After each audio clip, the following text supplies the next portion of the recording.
Dalam nama Bapa dan Putra dan Roh Kudus. Amin. Umat Allah yang terkasih, hari ini kita sudah memasuki Minggu Advent yang kedua.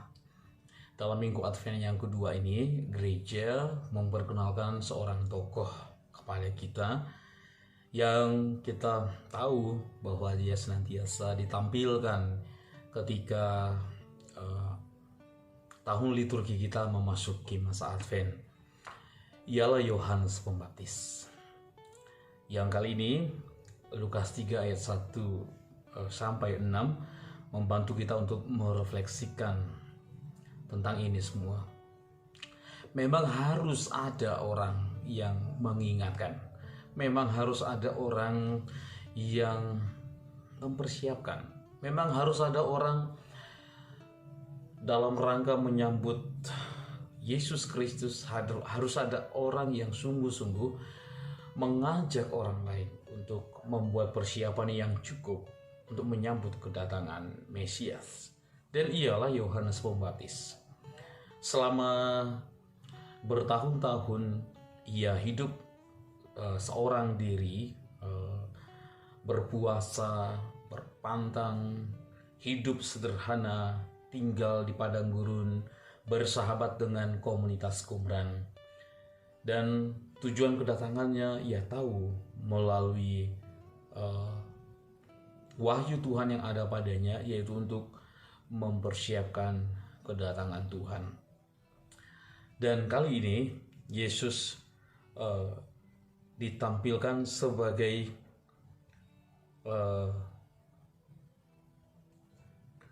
tokoh yang mesti harus dipersiapkan kedatangannya. Dia adalah Mesias yang dinanti-nantikan.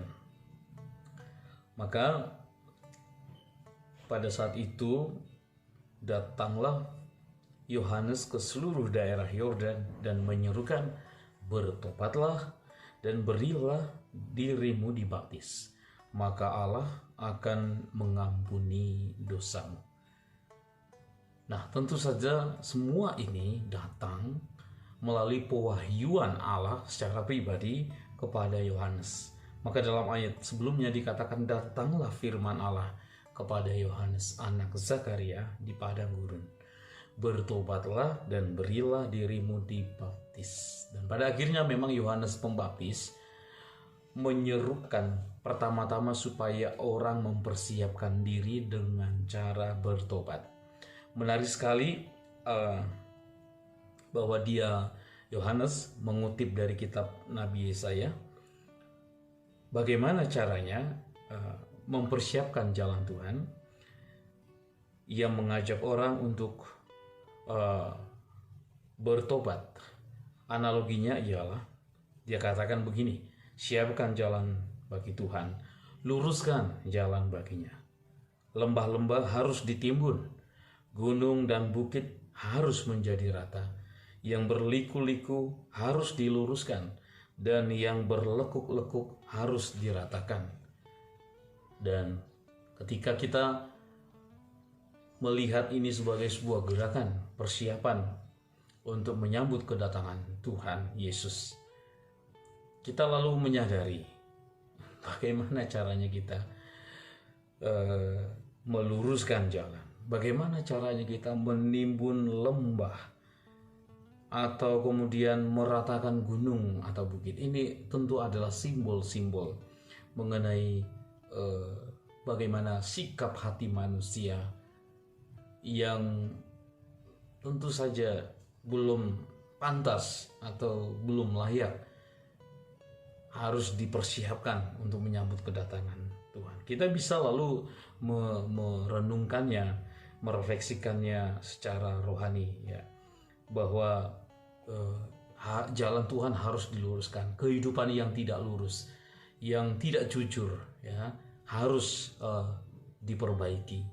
Orang harus menyadari ketidakjujuran dalam dirinya, supaya dari situ ia lalu kemudian memperbaiki tingkah lakunya.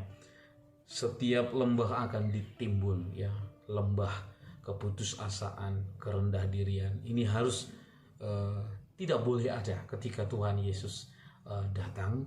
Orang harus memiliki sukacita, memiliki pengharapan.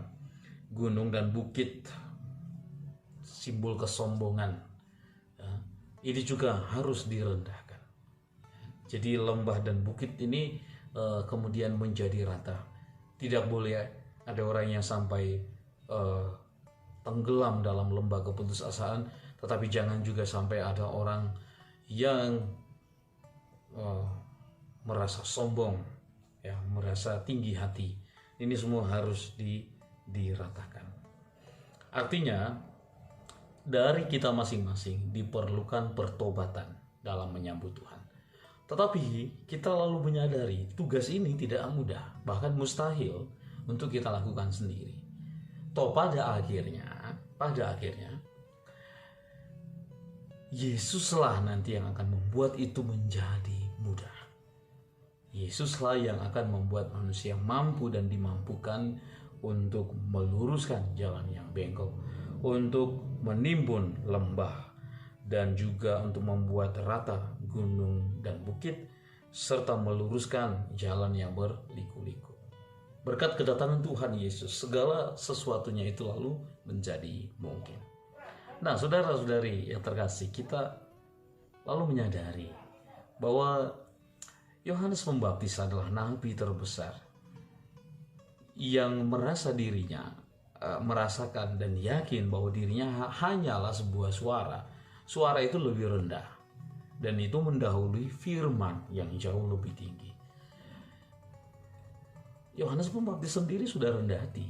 Dia menyadari siapa dirinya dan siapa Tuhan yang akan disambutnya. Meskipun nanti pada akhirnya Yesus akan memberikan dirinya dibaptis oleh Yohanes Pembaptis, tetapi Yohanes Pembaptis tidak lalu menjadikan itu sebagai alasan bagi dia untuk merasa pongah atau merasa sombong.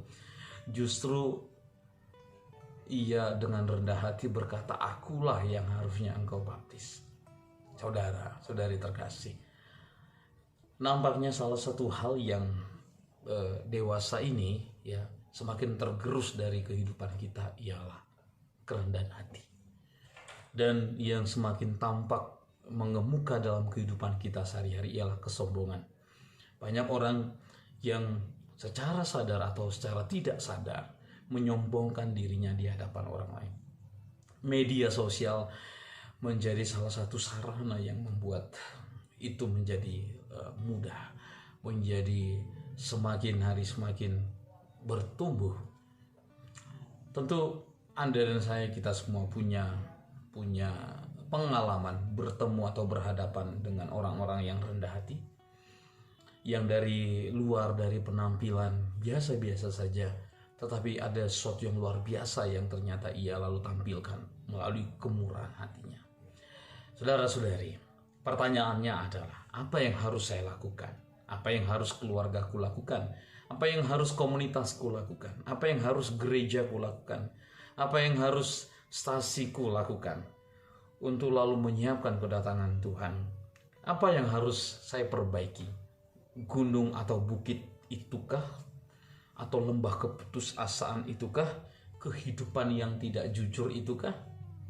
Nah, mari kita lalu membuka diri kita dengan cara bertobat, memperbaiki diri kita, supaya ada jalan bagi Tuhan untuk masuk ke dalam hati kita, memperbaharui diri kita. Semoga masa Advent yang kedua ini membuat kita semakin bersemangat dalam kehidupan rohani kita, terutama dalam proses memperbaiki diri terus-menerus, supaya kita didapatinya layak untuk menyambut Dia masuk ke dalam hati kita.